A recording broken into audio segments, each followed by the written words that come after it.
Fernando Paulsen y nuestros panelistas e invitados son una combinación clave por la 92.9 FM.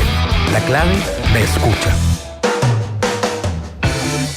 Empieza tu día con toda la energía natural de Marley Coffee, un café de grano orgánico molido al instante con leche descremada. Prueba el sabor de Marley Coffee en sus 12 exquisitas y variadas mezclas que te esperan para recargar tu día. Con Marley Coffee disfruta tu día con toda la onda. Ya estamos en la segunda parte de nuestro panel de este día jueves. Estamos con Javiera Rodríguez, vocera del Movimiento No Gracias. ¿Cómo estás, Javiera? Hola. Hola. Y también con Valentina Saavedra de Comunes. ¿Cómo estás, Valentina? Hola, bien. ¿Cómo están ustedes? Muy bien. Oye, a ver, hemos hablado tantas cosas que no sé si que hay algún tema en particular que quieran colocar. Javiera, ¿tú? No, en absoluto. Ya, están llanas a aceptar cualquier no sé si todo, pero haremos el intento. Ok. Oye, a ver, estamos hoy día 17 días del plebiscito. Mira cómo ha pasado el tiempo, fíjate, desde que esto debió haberse hecho en abril, después de que fue trasladado a través de la pandemia, de todo lo que ha pasado en la pandemia, confinamiento más o menos, y estamos a solamente 17 días de este plebiscito, suponiendo que no pasa nada entre medio, digamos. Claro. Lo que, para ser franco, nadie está en condiciones de atestiguar, sobre todo cuando están pasando cosas, y siempre hay grupos, personas, gente que de repente cree que hay que hacer algún tipo de evento particular para evitar de que pase algo que no quieren que pase. Y yo no me cierro a que esa posibilidad pueda pasar en cabezas enfermas que están sobrando, dando vuelta por el país. Pero suponiendo que esto siga su terreno, ¿cómo están viendo este aterrizaje en el plebiscito del 25 de octubre, Javiera, Valentina? ¿Cómo están viendo a la gente? Han salido una serie de encuestas ahora que probablemente van a seguir saliendo hasta que ya esté el plazo para no hacer más encuestas hasta ante el plebiscito, de la disposición de las personas para ir a votar. Ni siquiera estoy pensando de aquellas que ya han salido respecto de cómo van a votar, sino que de la disposición de las personas a salir a votar en este contexto que nosotros estamos viviendo. Y sigue siendo muy alto. Yo pensé que, por ejemplo, podía bajar un poco, pero por todas las situaciones de la pandemia, pero no, todavía tú tienes gente sobre el 70% que está dispuesta a ir a votar, lo que sería bien notable, yo te diría, en el contexto en el que estamos. Javiera. Sí, igual pensaba antes de que, hubo como el pic de pandemia y uno conversaba así en el plebiscito y quizás no toda la gente vaya a votar o vamos a excluir un grupo importante que eran los adultos mayores, que sigue siendo un grupo importante de personas, sí, no es exacto. Como el 0, tanto por ciento, o sea, tiene un porcentaje de voto que podría ser decidor o quizás los enfermos crónicos, etcétera. Pero sí, yo también pensaba que iba a disminuir el porcentaje, que la votación podía estar en peligro. O sea, yo de hecho hubo un tiempo en que yo me estaba un poco indecisa en que se hiciera la votación ahora en octubre, quizás aplazarla, dado que no sabíamos si la pandemia iba, no sé, estaba el 18 todavía, quedaba como por ver si es que iba todavía un segundo pico, un rebrote. No ha ocurrido. Yo creo que este año sobre todo uno ha aprendido de que todo puede ocurrir.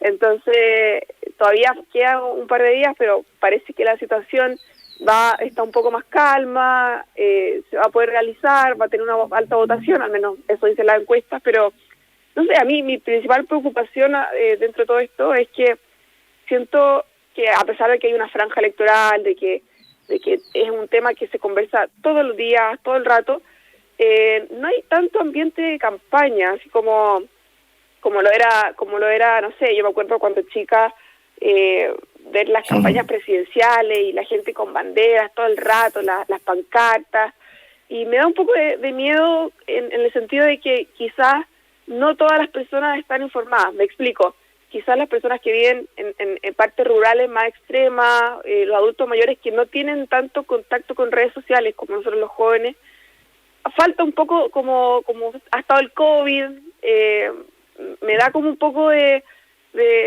lata, porque me da la sensación de que quizás no hay un voto como tan libre como podría haber sido en situaciones normales. Entonces, eso es como lo que me ha dejado un poco este plebiscito.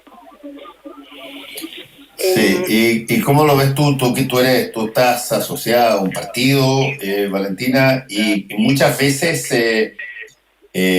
como lo decía la propia Javiera, anteriormente la política de alguna manera la encabezaba, te estoy hablando de décadas atrás, muchas décadas atrás.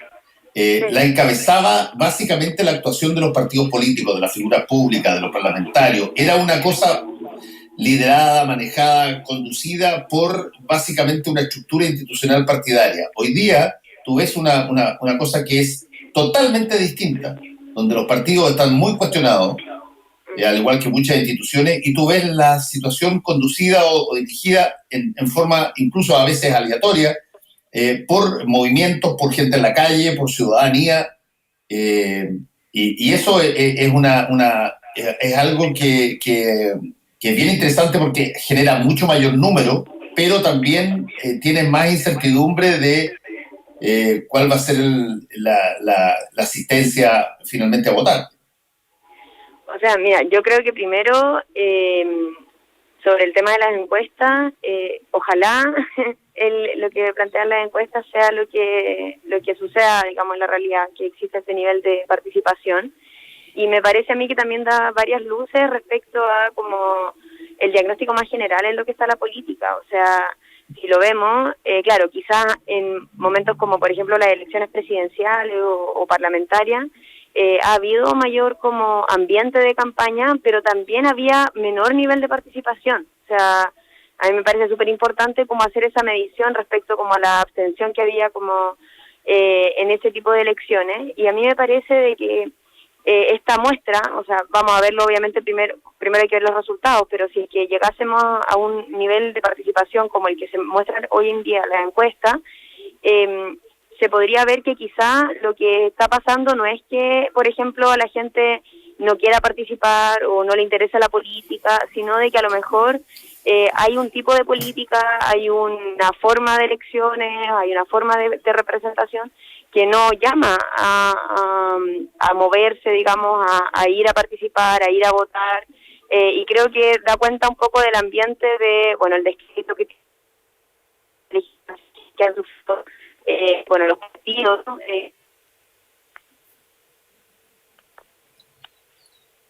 Algo pasó con tu comunicación, Valentina. ¿Me escuchan? Ahí ¿Me sí, escuchan ahí? ahí sí. Sí.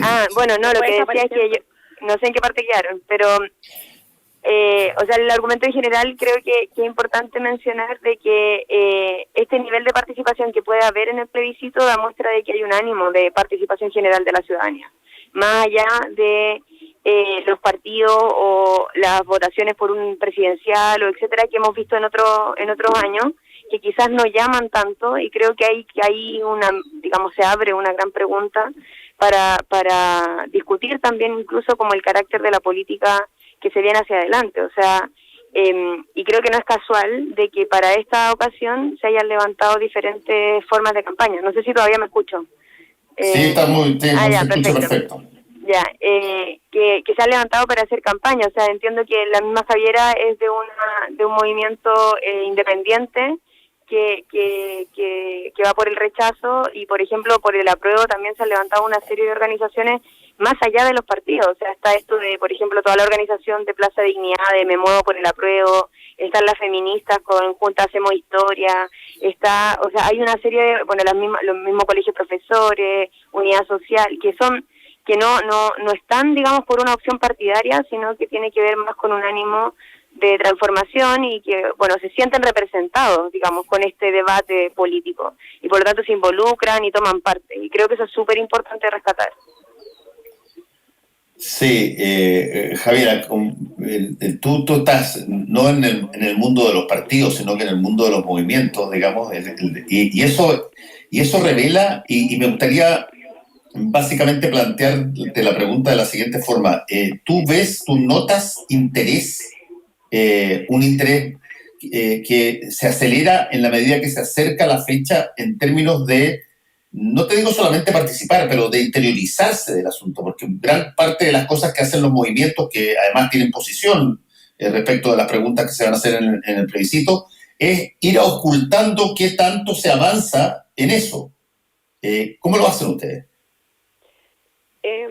Sí, o sea, de hecho me ha pasado harto como que a medida que se va acercando la fecha me llegan más invitaciones, participamos de más cosas, o sea, es como, ha sido súper exponencial la situación.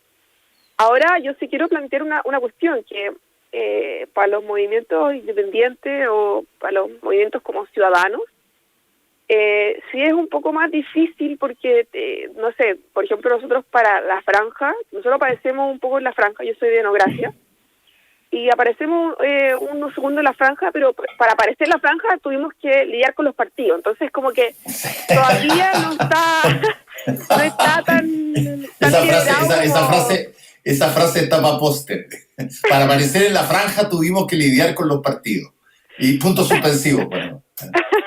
No, y digo lidiar, así como la cuestión fue mala, no, pero o sea, Chile todavía, y gran parte del mundo, en verdad, yo creo, todavía existe esta como una fortaleza partidaria que yo creo que es súper decidora, o sea, desde participar en la franja hasta, no sé, si es que llega a ganar la prueba, tener que también de nuevo volver a lidiar con los partidos para, por ejemplo, si uno quiere ser constituyente. Entonces, yo creo que ese es como el gran obstáculo. Uno podría decir obstáculo, pero también a veces los partidos te facilitan la participación, pero, o sea, la relación existe. Yo creo que es compleja, pero lo que yo en verdad quería decir es que para las organizaciones ciudadanas y sobre todo para las del rechazo, igual hay una dificultad diferente, porque la verdad es que, a diferencia del apruebo, nosotros sí hemos sufrido, como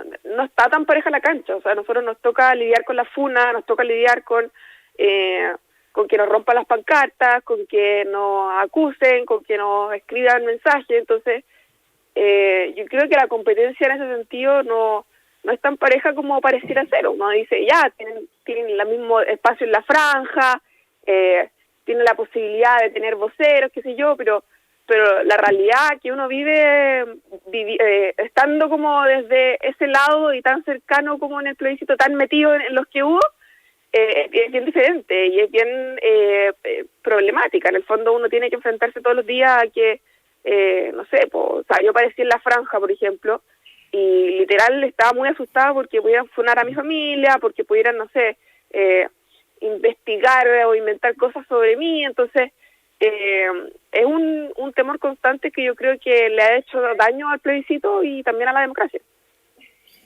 Sí, ahora, eso es una situación que, por cierto, es lamentable, pero que debe ser de las situaciones más transversales que deben existir. Digamos, sí. Un periodista, te pongo un ejemplo como yo, que tiene un programa que tiene un porcentaje de política muy grande y que no tenga amenaza,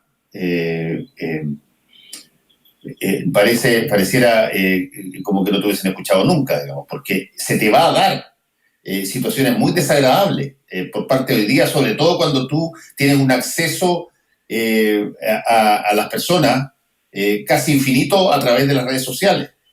Y se te va a dar, te van a amenazar, te van a joder, y eso es de lo más transversal que hay. No es una cosa No, yo creo que igual hay una diferencia, porque en la medida de que las encuestas te toman como grupo minoritario, yo podría decir que quizás no es tan así, o que quizás, no sé, uno nunca sabe lo que va a pasar en el plebiscito, quién sabe si una vez gana rechazo, no se sabe nada, pero hoy día las encuestas y la realidad es que te posicionan como grupo minoritario, y cuando te amenazan por pensar así, por ser del rechazo, yo creo que sí hay una diferencia, porque en el fondo están amenazando a quienes creen que es un grupo diferente, un grupo minoritario, y en ese sentido tenés menos protección, te sentís más como desprotegido, más mirado menos por esta supuesta gran mayoría, que yo creo que hace darme una espiral de silencio que es bastante preocupante y que daña un poco la democracia. O sea, hoy día quien piensa rechazo los dice escondido y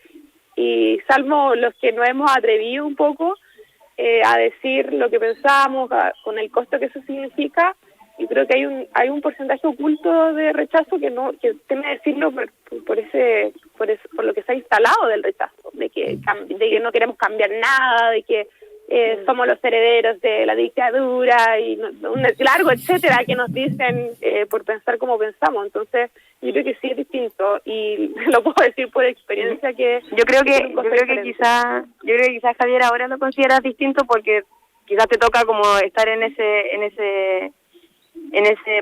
espacio, en esa posición en este momento, pero yo igual que creo que es una cuestión que tiene que ver más con la cultura como de debate político general, y creo que más allá como de tratar de ver quién está como en qué lado, me parece importante como para la discusión, digamos, conversar como de la calidad del debate público que tenemos. O sea, yo creo que los niveles como de desprestigio como de los partidos en general tiene relación también como con niveles de despolitización que se ha habido, de inorganicidad, y por lo tanto como es muy complejo abordar el debate público tratándolo como un debate de ideas sin, digamos, transmitir como agresividad o como rechazo, digamos, hacia las personas. Y yo creo que, claro, o sea, en este momento te tocó quizás estar en esa posición. Yo creo que a muchos nos ha tocado también estar en esa posición debido al debate público, debido, digamos, a haber participado del debate público siquiera. Y creo que, y yo no creo por lo menos que en este caso como que la gente del rechazo reciba un nivel de violencia mayor que la prueba. Yo creo que es parte de un problema más general y que de hecho, quizás incluso mirándolo más allá de la discusión de la Constitución, por ejemplo, lo vemos esta semana, o sea, una fiscal hace su trabajo y toda la gente que está en desacuerdo con la resolución que ella defendía, difunde donde vive, difunde funas, o sea, incluso como estamos teniendo problemas de hostigamiento por parte de la misma institución de Carabineros que ella estaba denunciando. Entonces, creo que ahí hay un problema más generalizado y que tiene que ver más como con la capacidad como sociedad de debatir ideas sin que eso traspase, digamos, nuestra como corporalidad, digamos. Sí, yo insisto en un punto, y le digo a todas, la Javiera y Valentina, hay ciertas cosas que de alguna manera se han facilitado. Por ejemplo, insultar, amenazar, en la existencia de redes sociales donde te permite que tú no tengas una cuenta anónima o utilizada por ejemplo, una cuenta utilizada, claro, bots, o una cuenta creada para afectar directamente incluso a una sola persona. Tú creas una cuenta contra alguien.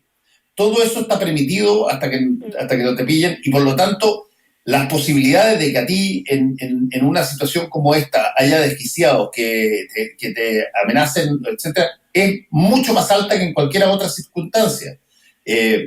Y claro, hay personas que lo perciben por primera vez. Habemos otros que probablemente estábamos medio curtidos con esta situación, pero no cabe la menor duda que hay un ambiente que también, y hay que decirlo, porque, claro, y hay que decirlo, hay un ambiente que de alguna manera genera la sensación en el amenazado de que la situación es mucho más grave porque nunca le había pasado, digamos. y porque es una situación que de por sí no, pero yo es una cosa muy fuerte.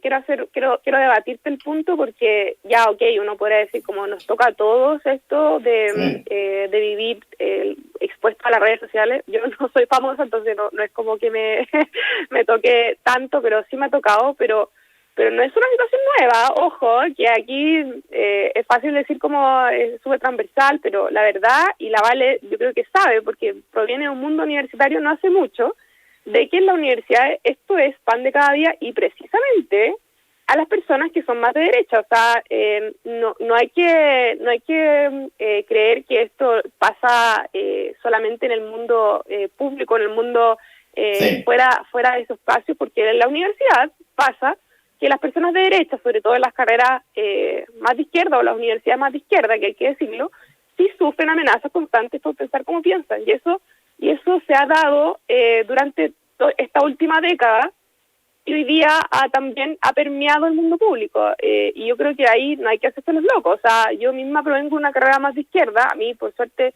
me tocó un año mucho menos álgido. Pero sí hay parte en que ser de derecha parece que es como un pecado y yo creo que eso se ha traspasado un poco como a la situación pública. O sea, el hecho de que muchos parlamentarios cambien sus opiniones con respecto a ciertos temas, mismo ver a Lavín, quizás socialdemócrata, yo me imagino que igual tiene harto de cierto en lo que piensa, pero o sea, se ve un poco empujado por las encuestas, lo mismo Longueira y unos cuantos más que hoy día temen a decir lo que piensan porque en el fondo saben que no están con una supuesta mayoría. Entonces, creo que sí hay una diferencia. Pero ¿tú crees que Pablo Longueira teme decir lo que piensa? Yo tengo la impresión de que no, es una de las personas que es extraordinariamente. O sea, lo que más le atacaron después fue su propio sector, como que yo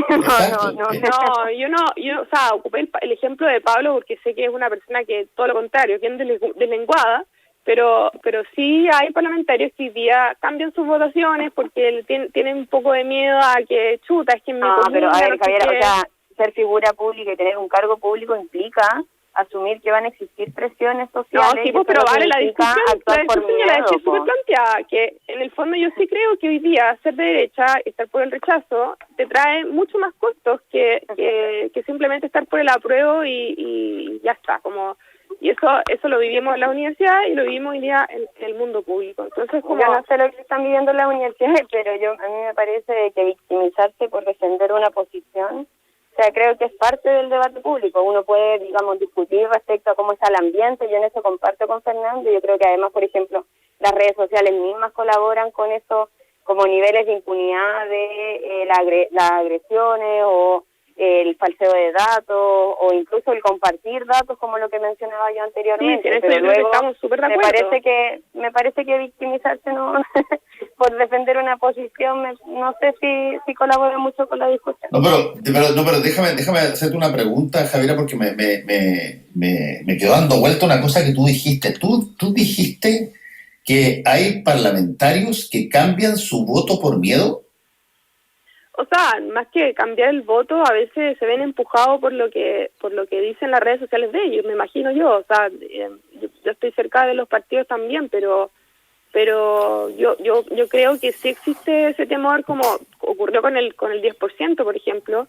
Y bueno, vimos el caso de Lagos Weber, que es de izquierda, pero también ocurrió un poco, los parlamentarios de derecha igual se vieron súper presionados y el debate estuvo bien álgido con respecto a ese tema. Pero pero que las constitucionales también siguen siendo una amenaza desde la izquierda hacia la derecha, no sé, o sea, si ya Víctor Pérez quiere poner mano dura, o sea, ¿qué le pasa? Le llega una constitución constitucional. Entonces, yo creo que sí hay como... No, pero a ver, o sea, Javiera, o sea, yo creo que no hay que viciar el debate, o sea, primero que exista presión social para personas que ejercen cargos públicos, donde toman decisiones políticas, es parte de un ejercicio democrático, o sea, que la gente diga lo que piensa y ellos se sientan presionados porque quieren responder, digamos, a lo que sea más representativo, lo que está pasando en la sociedad, es parte del debate público. Y segundo, las amenazas de, digamos, acusación constitucional, o sea, no digamos así como, mira, aquí él hizo su trabajo y tiene miedo de ejercerlo porque va a sufrir una acusación constitucional,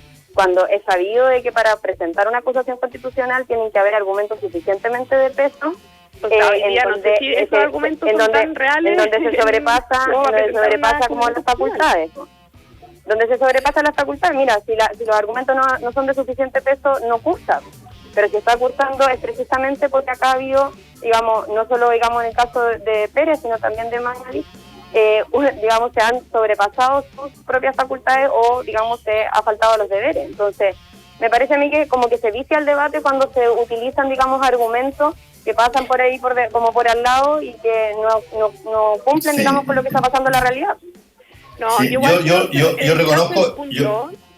Yo siento que a veces uno trata de disminuir diciendo como no, si es algo súper transversal, pero uno va, como decía, desde la universidad, desde votar rechazo, desde participar en la política grande, y para mí me parece que es algo que ocurre... Oye, en una marcha del rechazo le sacaron la mugre a un periodista por estar grabando.